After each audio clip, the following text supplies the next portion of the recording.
We're going to be graphing systems of inequalities. You know how to graph inequalities, but we're going to add a little twist, and we're going to graph systems of inequalities, which basically means we're going to be graphing two inequalities on the same piece of graph paper. But before we do that, let's go ahead and review some things that we should already know. If you look at the top of the box there, that big box, they give us four different scenarios that we're going to come across here.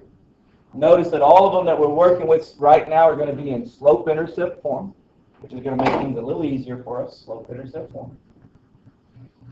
Now, since we are working with inequalities, we need to be careful because sometimes the lines we use will be dotted, sometimes they will be solid, depending on what kind of inequality we're given. We're also going to have to do some shading. Sometimes we shade to the top, sometimes we shade to the bottom of the line. All right, so let's start with the line. What kind of line do we have for each one of these examples?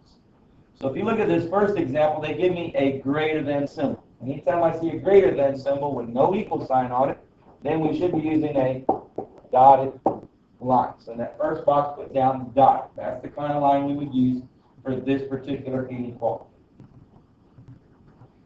You look at the second example, this one is a less than symbol. Again, no equal sign, which means that we would also use a dotted line for this one as well. And the last two, notice how the last two do have the equal sign on it, and because of that equal sign, we should be using a solid line. So this is just a little review of those inequalities that we've already done. Matter of fact, we did this back in algebra 1. Along with those dotted and solid lines, you're going to have to do some shading. So if you look at the first one up here, greater than. Anybody remember where to shade when it says greater than? Top or bottom? Top. That is correct. Top. When it's greater than, we shade to the top. Of course, if it says less than, we would be shading to the bottom. Now, these two down here are the same thing. If it has a greater than, we'd shade to the top. If it says less than, we'd shade to the bottom. Now, over there on the far right column there, they want us to illustrate what this would look like. So we're going to give a real quick example. Here's some graph paper. First graph paper. And now we're just going to graph an example of each one of these, what it would look like. So this first one here says that it's a dotted line. So here's my dotted line. It also says that we would be shading to the top of that line. So shading to the top would be something like this right here. So this is an example of inequality using the greater than symbol. Now we're going to do an example of a less than. All right, so again, notice we said we were going to use a dotted line. Only difference is this one would be shaded to the bottom of the line. And that shading is the important part because that's where all of our solutions are. The other two are pretty much the same thing. The only difference is these are solid lines. Both of those are solid lines. First one says greater than, which means we'd be shading to the top. And the last one, less than, is shaded to the bottom. So again, that shading is the important part. That's where all the solutions are to the inequality. All right, so that's just a little quick review over the rules on graphing inequalities. Now let's take a look at an example here. Here's our first example. Y is less than or equal to 2x minus 3. Still not a system, this is just review. Notice they gave it to us in slope-intercept form. So out here on the right side, there's four boxes that we're going to fill in first. The slope. What is the slope of this line here? 2. So put it in the first box.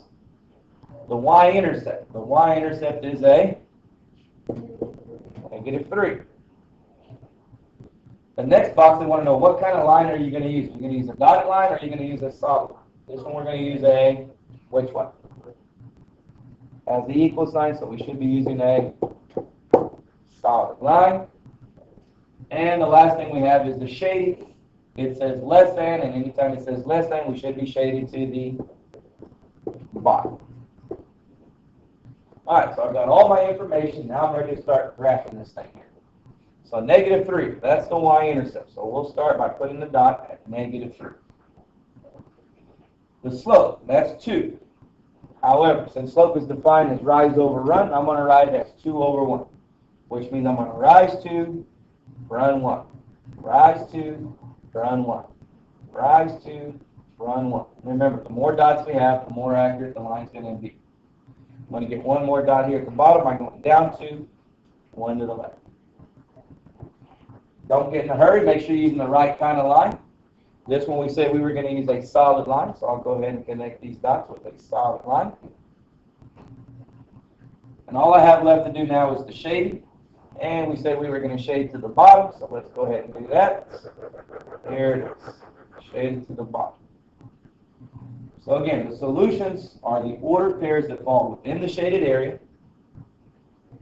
Those are the only ordered pairs that would make this inequality true. As a matter of fact, if it falls on top of the line, it would also make the inequality true. All right, so there's your first example. Let's take a look at one more here. We got y is greater than negative 2/3 x plus 3. Same 4 things we're looking for here. Slope. Slope is negative 2/3. The y-intercept is 3. What kind of line do we need to use on this one, though? This one's a dotted line. And the shading, it says greater than, so we should be shading to the top. Shaded to the top. All right, let's graph it, see what it's going to look like. Positive 3 is the y-intercept. The slope is negative 2/3, so we're going to go down 2, 3 to the right, down 2, 3 to the right. We'll get one more dot on the other side by reversing the pattern, going up 2, 3 to the left. Now remember, guys, we said we were going to use a dotted line, so make sure we have a dotted line. We also said we were going to shade to the top, so go ahead and shade to the top.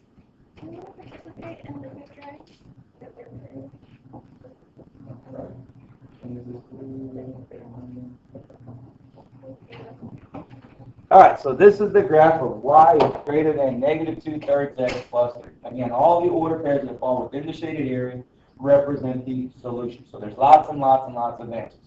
So Annika, if I asked you 0, 0, is 0, 0 a solution to that inequality? No. Why not? That's right, because it's not in the shaded area. Only the points that are in the shaded area are solutions. All right, let's keep moving on here. Now, the 2 examples that I just gave you were in slope-intercept form. That is not always the case. Sometimes we have to rewrite them so that they are in slope-intercept form. But if you'll notice there, it says, remember, when solving an inequality, if you blank, you must blank.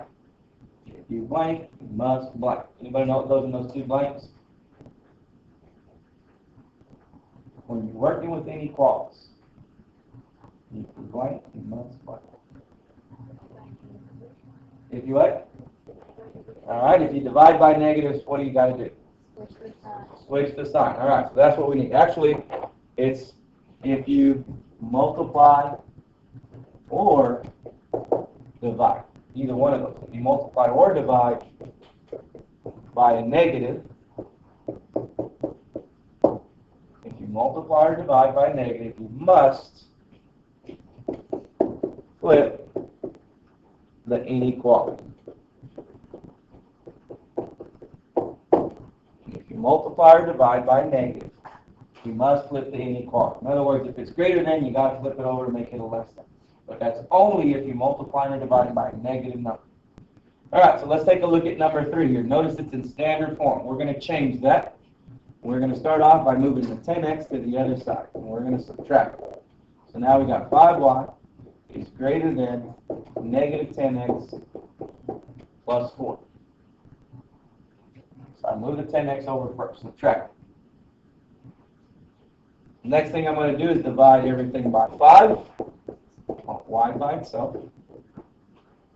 So a negative 10 divided by 5 would end up giving me a negative x. 40 divided by 5, 40 divided by 5 is going to be a 8. Now, do I need to flip the sign on this one, though? No, I didn't divide it by a negative number. I divided by a positive 5. So now I've got this inequality in my slope-intercept form, which is what I want. Now that I have it in that slope-intercept form, let's go ahead and answer these 4 questions down at the bottom. What's the slope? What's the y-intercept? What kind of line are we going to use? And what kind of shading are we going to do? Go ahead and fill in those 4 at the bottom.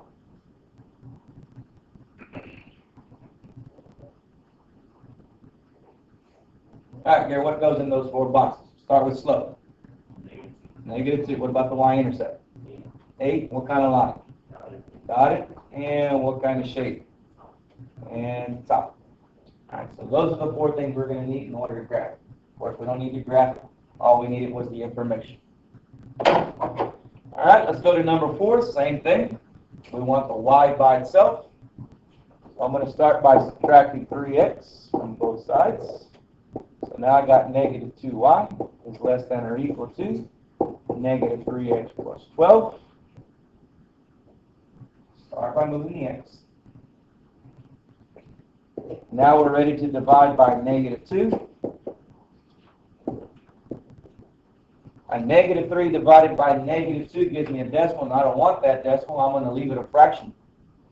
Of course, a negative divided by negative would be a positive 3/2. And 12 divided by -2 would be a -6. First, how about this one? Do we need to flip the sign on this one? Yes. Why are we flipping it? That's right, because we divided by -2. So here's our inequality. Now it's in slope-intercept form. Now we can fill out these 4 boxes down at the bottom. Slope. Slope is going to be the 3/2. The y-intercept is going to be the -6. What kind of line are we going to use here? Solid. That's because of the equal sign. And we're going to shade to the top. Remember, we did flip it around, so now we'll shade it to the top. All right, go ahead and do number 5 for me, see what you get. Number 5. Get it in slope-intercept form, and give me those 4 things at the bottom.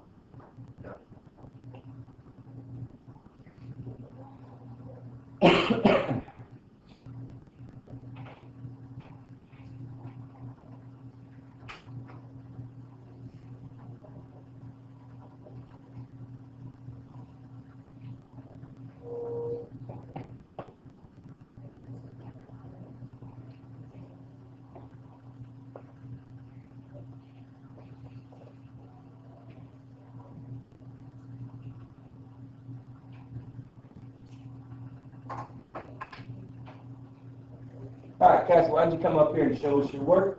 Show us your answer. Yeah. Show your steps. Give me your slope, your y-intercept, your line, and your shape.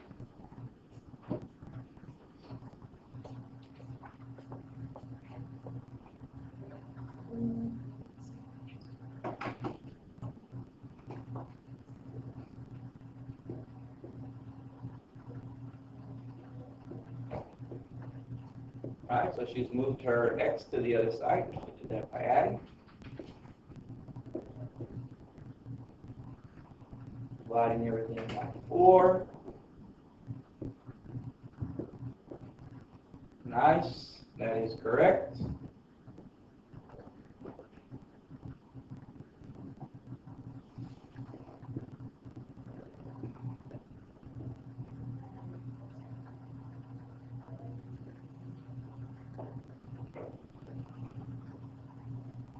All right, there you go. That is correct. Her slope-intercept form was y is less than 1/4 x minus 5. Slope was the 1/4. Y-intercept was -5. We should be using a dotted line since there is no equal sign. And it is shaded to the bottom.